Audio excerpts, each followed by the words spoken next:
पश्चिम बंगालमध्ये आता भाजपने ज्या पद्धतीने काम केलेले आहे, सुवेंदू अधिकारींवरती बोलायला हवं आणि सुवेंदू अधिकाऱ्यांनी मागच्या काही वर्षांमध्ये म्हणजे जेमतेम त्यांना भाजपमध्ये येऊन 6 वर्ष झालेली आहेत. पण 5-6 वर्षामध्ये ज्या पद्धतीने हे सगळं चित्र पलटवलेलं आहे, तर एखादा माणूस जर पेटून उठला, तर तो काय करू शकतो, याचं हे खरं तर उदाहरण आहे. म्हणजे इतिहासामध्ये आपण गुरु शिष्यांची अनेक उदाहरणं बघितलेली आहे आणि त्या दोघांच्या मतभेदामधून कशा पद्धतीने पार्टी स्प्लिट होतात किंवा त्यामधनं कशा पद्धतीने राजकारण होतं, हे सुद्धा आपण बघितलेलं आहे आणि अशीच गुरु शिष्यांची जोडी होती ममता बॅनर्जी आणि सुवेंदू अधिकारी यांची. म्हणजे आंदोलनामधनं पश्चिम बंगालमध्ये जी काही आंदोलनं झाली तिथून त्यांचं खरं तर एकत्र काम करणं सुरू झालं आणि त्यानंतर ज्या पद्धतीने त्यांनी एकत्र काम केलं, ममता बॅनर्जींच्या सरकारमध्ये मंत्री म्हणून सुद्धा सुवेंदू अधिकारी होते. पण त्यानंतर ममतांशी खटका उडाला आणि पुढे काय झालं सगळी स्टोरी मी तुम्हाला व्यवस्थित सांगते. खरं तर ममता बॅनर्जींच्या तृणमूल काँग्रेसमध्ये एक चांगला ताकदवान नेता म्हणून सुवेंदू अधिकारी यांना ओळखलं जायचं. तुम्हाला जर माहिती असेल तर ममता बॅनर्जी या सुद्धा काँग्रेसमध्ये होत्या. त्यानंतर काँग्रेसशी जेव्हा त्यांचे मतभेद झाले, त्यानंतर त्यांनी तृणमूल काँग्रेसची स्थापना केली आणि सुवेंदू अधिकारी यांच्याबद्दल जर पार्श्वभूमी सांगायची झाली, तर एका अतिशय बलवान कुटुंबामधनं ते येतात. त्यांचे वडील सुद्धा प्रभावी नेते होते.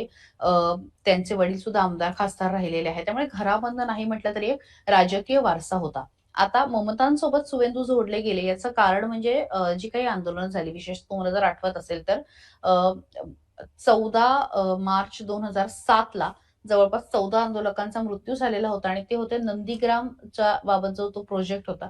तर त्याच्या विरोधामध्ये आंदोलन केलं होतं. त्या प्रोजेक्टला विरोध होता आणि त्या काळामध्ये पोलिसांनी जे काही हिंसाचार झाला, तर त्याच्यामध्ये 14 लोकांचा मृत्यू झाला आणि तृणमूल काँग्रेसने तो जो मुद्दा होता, तो मोठ्या प्रमाणावरती उचलला होता आणि त्यावेळेस डाव्या आघाडीचं सरकार होतं, लेफ्टिस्ट आघाडीचं सरकार होतं त्यावेळी आणि त्या सगळ्या मुद्द्यानंतरच खरं तर ज्या निवडणुका झाल्या, त्यानंतर 2011 मध्ये तृणमूल काँग्रेस जे आहे ते सत्तेमध्ये आलं आणि या संपूर्ण आंदोलनामध्ये जे लोकं पुढे होते, जे चेहरे पुढे होते, त्यामध्ये सुवेंदू अधिकारी हे एक महत्त्वाचं नाव होतं. त्यानंतर अधिकारींची ताकद चांगल्या पद्धतीने वाढली. ममता बॅनर्जींचे एक अत्यंत विश्वासू सहकारी, जवळचे सहकारी, किचन कॅबिनेटमधील सहकारी म्हणून त्यांना ओळखलं जाऊ लागलं. पण असं म्हणतात ना, की राजकीय परिस्थिती ही कायम तशीच राहत नाही. त्यामुळे समीकरणं बदलत गेली. ममता सत्तेमध्ये गेल्या. आता त्या म्हणजे चौथ्यांदा खरं तर मुख्यमंत्री पदाच्या शर्यतीमध्ये आहेत आणि 2011 पासून सलग सत्तेमध्ये राहिल्या. पण जसे-जसे वेगवेगळे लोकं येत गेले, तशी-तशी सुवेंदू अधिकाऱ्यांची जी फर्स्ट पोझिशन होती, ती थोडीशी मागे-मागे होत गेली. विशेषतः अभिषेक बॅनर्जी जे आहेत, ममता बॅनर्जी यांचे भाचे म्हणून ओळखले जातात.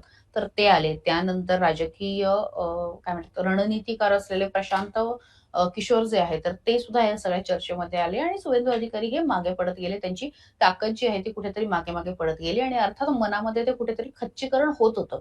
स्वतःची जी पोझिशन आहे, स्वतःची जी स्थान आहे, ते जेव्हा अशा पद्धतीने डळमळीत होतं आणि विशेषतः राजकारणामध्ये डळमळीत होतं. महत्वाकांक्षा असणाऱ्या लोकांचं जेव्हा स्थान डळमळीत होतं, तेव्हा ते मोठा निर्णय घेतात आणि 2020 मध्ये सुवेंदू अधिकारी यांनी सुद्धा मोठा निर्णय घेतला आणि थेट मंत्रिपदाचा राजीनामा देत भारतीय जनता पक्षामध्ये प्रवेश केला.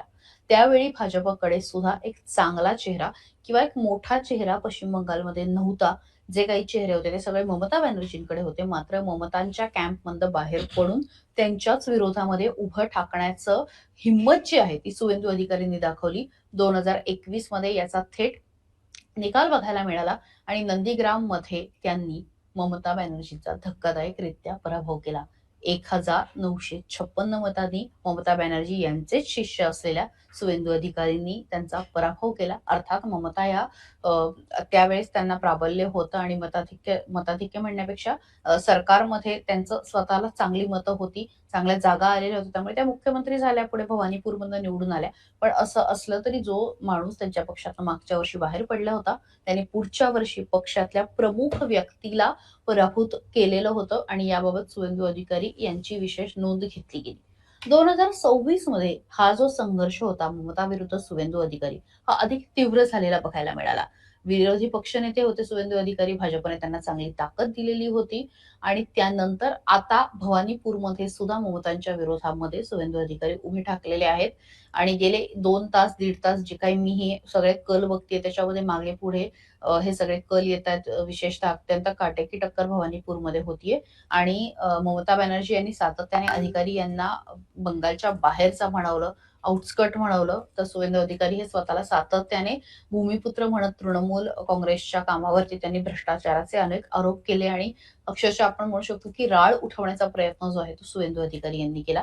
पश्चिम बंगालच्या भाजपमध्ये जर जिंकलं भाजप किंवा भाजपला ज्या पद्धतीने चांगल्या जागा मिळतात ते जर बघितलं, तर त्या सगळ्याचा चेहरा म्हणून सुवेंदू अधिकारी यांनाच त्याचं श्रेय मिळणार आहे. आणि जर भाजपला बहुमत मिळालं तर मुख्यमंत्री पदाचा स्पष्ट चेहरा हे सुवेंदू अधिकारी असणार आहे.